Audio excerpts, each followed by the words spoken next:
अपने मोबाइल पे YouTube app से हमारे चैनल को सब्सक्राइब कीजिए और बेल आइकॉन को भी ऑन कीजिए। जब कभी भी हम नया वीडियो अपलोड करेंगे आपको इमीडिएटली मैसेज मिलेगा। हेलो फ्रेंड्स, मैं महावीर वीर ट्यूटोरियल में आपका एक बार फिर स्वागत करता हूं।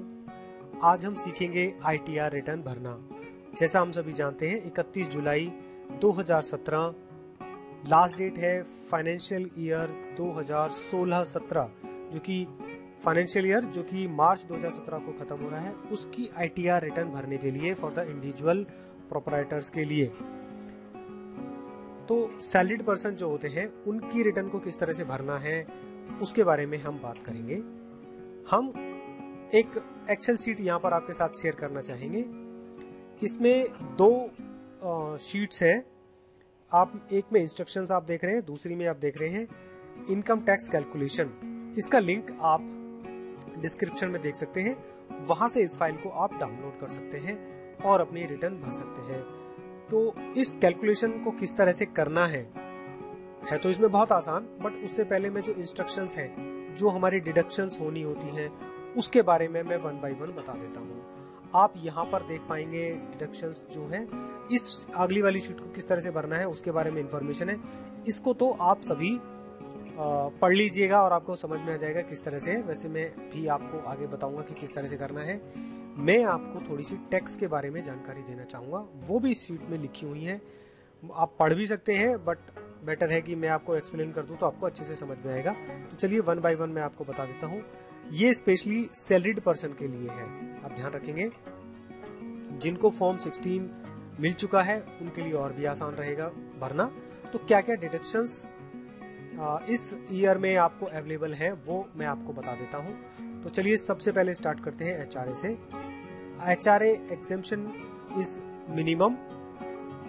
तो बेसिक और DA को, अच्छा देखिए, इसको मंथली कैलकुलेशन करना होता है, आप ईयरली भी कर सकते हैं अगर आपने कहीं पर जॉब चेंज नहीं की है। तो अगर जॉब चेंज की है तो आप प्रोपोर्शनेट करके ही उसको बनाएंगे। अगर आप 2 सिटी में हैं तो किस महीने किस सिटी में रहे और किस कंपनी में जॉब की है उन दोनों को मैच करके बनाएंगे। ज्यादा डिटेल में मैं नहीं जाऊंगा, आप खुद ही समझदार हैं आगे किस तरह से करना है। तो HRA एग्जेम्पशन कैसे कैलकुलेट होगी? 40% of the basic plus DA, आप इसे ईयरली में कन्वर्ट कर लेंगे।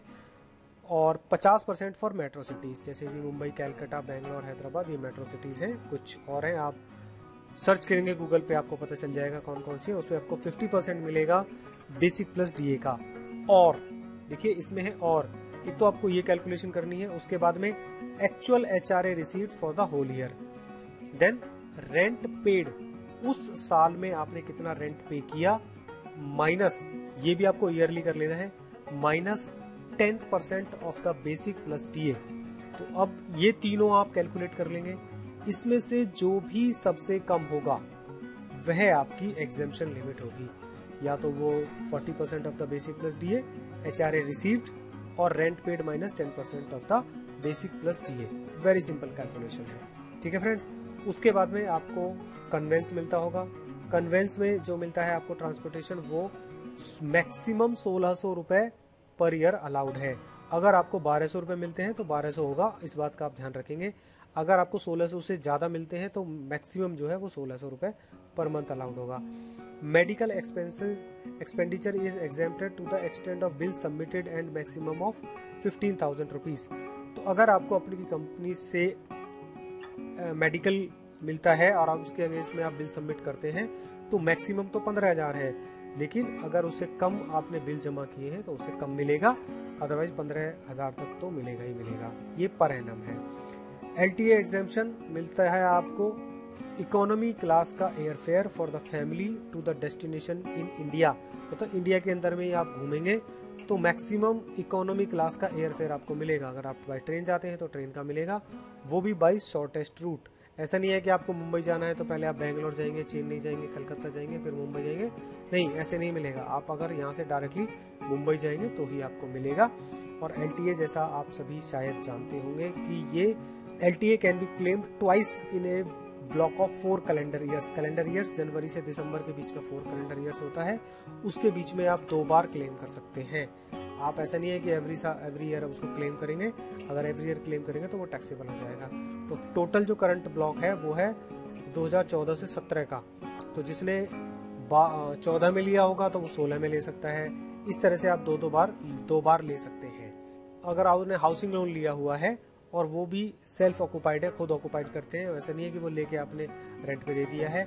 और लोन अगर आपने लिया था तो वो जो लिया था 1 अप्रैल 1999 से पहले, तो आपको 30,000 पर ईयर ही अलाउड है, सिर्फ interest amount. If the loan is taken after 1 April 1999 the maximum allowed is ₹2 lakh. तो ये इंटरेस्ट अमाउंट आएगी जो भी आपने साल में हाउसिंग लोन के ऊपर में पे किया है। Deduction from the total income will be available to the investment. देखिए ये सबसे अच्छा कॉलम है सैलरीड पर्सन के लिए। 80C, सेक्शन 80C में क्या क्या अलाउड होता है। पहले तो इसकी लिमिट जान लें, 1.5 लाख रुपए है पूरे साल के लिए। 1.5 लाख में अब क्या क्या कवर होता है। LIC में टोटल जो भी प्रीमियम आपने पे किया है, पेंशन प्लान अगर आपने लिया हुआ है उसमें कुछ प्रीमियम पे किया हुआ है, FD with scheduled bank, scheduled मतलब प्राइवेट में नहीं करनी है, scheduled bank with term of 5 years. किसी भी अगर शेड्यूल्ड बैंक मतलब कि पब्लिक बैंक में, गवर्नमेंट बैंक में आपने 5 साल के लिए अगर टर्म डिपॉजिट लिया हुआ है, सॉरी नॉट टर्म डिपॉजिट, 5 साल के लिए जो डिपॉजिट लिया है वो अलाउड है। PPF में आपको जो भी गया, PPF पब्लिक प्रोविडेंट फंड, आपको PF में जितना गया, वॉलेंट्री PF में कितना गया तो ये PF में चला गया। टैक्स सेविंग म्यूचुअल फंड्स होते हैं, वहां पर आपने कितनी इन्वेस्टमेंट की, NSC में कितनी इन्वेस्टमेंट की, repayment of the housing loan principal में कितनी पेमेंट की है आपने, एंड चिल्ड्रन एजुकेशन में कितना गया, सुकन्या समृद्धि योजना में कितना डिपॉजिट किया, इन सबको ऐड कर लीजिए तो ये 80C में मैक्सिमम 1.5 लाख रुपए तक अलाउड है। मेडिकल इंश्योरेंस आपको 25,000 रुपए पर ईयर अलाउड है। मेडिकल इंश्योरेंस प्रीमियम आपने पे किया है तो 25,000 तक आपको मिलेगा। एडिशनल आपको मिल सकता है अगर आपके पेरेंट्स जो है वो सीनियर सिटीजन है तो 30,000 एडिशनल हो जाएगा, तो 55,000 हो जाएगा। अदरवाइज अगर वो सीनियर सिटीजन नहीं है तो आपको 25,000 अलाउड होगा फॉर पेरेंट्स के लिए। Repayment of interest on education loan taken for higher education from a university for self, spouse और चिल्ड्रन अंडर सेक्शन 80E के अंडर में आपको इंटरेस्ट की जो पेमेंट की है एजुकेशन लोन के लिए, फॉर अपने लिए, स्पाउस के लिए और चिल्ड्रंस के लिए। एंड सेविंग बैंक में जो भी आपको इंटरेस्ट मिलता है उसके ऊपर आपको 10,000 तक इंटरेस्ट जो है वो अलाउड है। 10,000 से ऊपर जितना भी होगा वो फुल्ली एग्जेम्प्ट है।